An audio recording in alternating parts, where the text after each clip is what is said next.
Hello, Foxy Finds here, and welcome back to Foxy's Shiny Quest. Looking ahead, we're getting close to the 100th day of the year. I may have gotten a little behind on Pokemon, so what better opportunity to catch up? Today, we're going to jump right to Pokemon number 99, so get ready for some fast-paced trivia. Gabite. Its ground typing makes this the fabled Landshark, the Hammerhead variety. This is the third and final pseudo-legendary family to have a double weakness to Ice type, ending the trend of every pseudo-legendary dragon having this as a double weakness. Phanpy. This is the only Generation 2 Pokemon to have its evolution revealed early, while it itself was not. It weighs over 70 pounds, and here's a 10-year-old casually holding one with one arm. Gibble. Evolving at level 24, this is the second lowest level for the lowest stage of any pseudo-legendary Pokemon to evolve at. Its name warns you that it likes biting things. Klefki. This Pokemon will take your keys. Those that own a Klefki like the security, and those that don't are in for a bad day. Zorua. This was an awesome find. It's tough to actually hunt Zorua in this game, as it has the ability to look like any other Pokemon out in the wild. This takes inspiration from the Japanese folklore surrounding the kitsune, which can learn to transform its appearance. Litten. This was a community day Pokemon, so I ended up getting 3 of these. This is the only starter that I actually successfully bred for. Actually, it's the only Pokemon I successfully bred for the shiny of. Not for lack of trying, though. Torracat. While there isn't a huge difference, Torracat now has a flame sac that looks like a bell. It's considered part of its body. I am sorry for this knowledge.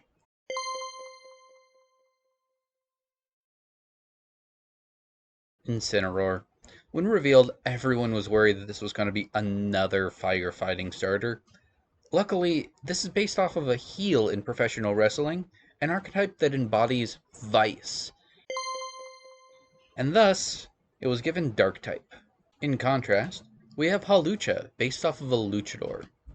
This Pokemon has a signature move that is both flying and fighting types, which answers a lot of questions about type effectiveness we didn't know to ask. Floatzel. This was the first ever full odd shiny that I caught. This was only my second shiny Pokemon ever, and I'm saving that first one for another video, but here's a hint, it's a little weak to lightning. This Pokemon, though, has a flotation sac that it helps float with. Murkrow. This Pokemon is capable of mimicking speech. I hear that's a big problem in some places in the world. These Pokemon are essentially gangster Pokemon, and they'll follow the command of their evolution. Grubbin. This Pokemon is an early Bug-type Pokemon that was introduced in Pokemon Sun and Pokemon Moon. Unfortunately, in those games, you can't evolve it until fairly late. They did correct this in Pokemon Ultra Sun and Ultra Moon. Lurantis. This looks like a praying mantis, but that's just what it wants you to think. Despite its appearance, it's not a praying mantis at all. It's the opposite. It's a grass Pokemon pretending to be a bug type. Type-wise, I'm not really sure what the advantage of that is. Geodude. Another Pokemon that is likely to explode. Geodude usually floats around, despite its evolution's not.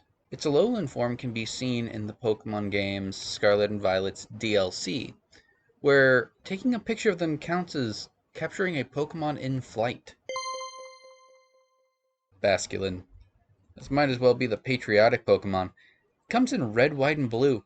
Also, it comes from a region that is based off of New York.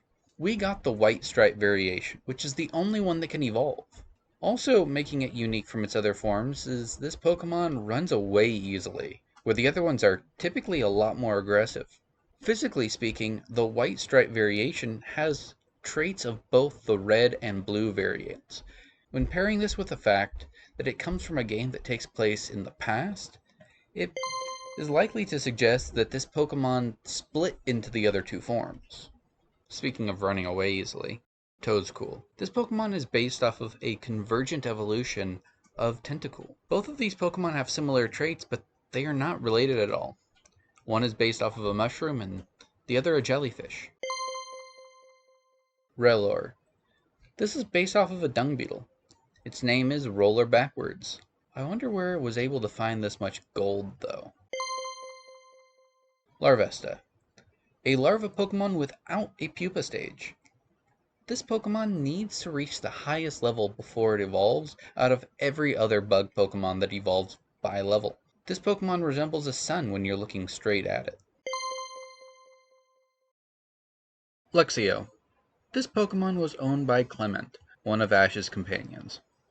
It was definitely his strongest Pokemon. Bagon. The next Community Day event. Let me tell you the story of Bagon. This Pokemon wished that it could fly, so it decided to jump off a cliff. Surviving, it decided to do it again. It continued to do this, and it continued to fall down, and this toughened it up. After failing a lot, this Pokemon finally evolved into Shelgon. This Pokemon lost its need to eat or drink, yet somehow it survives anyway. It is now covered in bone plates that protect it. In its need to fly, it's become a pupa. After a while, the bone shell starts to peel away, and it evolves into Salamence, just like any other beautiful butterfly. Now, this Pokemon can fly, and it is incredibly proud of that. So proud, in fact, that if you Mega Evolve it, it'll go on a rampage because its beautiful wings that it's worked so hard to get have now fused into some misshapen single wing. Well, that does it for this video. I've got a special treat for the next one, a very rare Pokemon that took me a lot of work to get. But I'll tell you, it's worth it. You don't even have to wait that long for the video. It'll be coming out very soon. So for now, I will bid you farewell, and as always, happy hunting.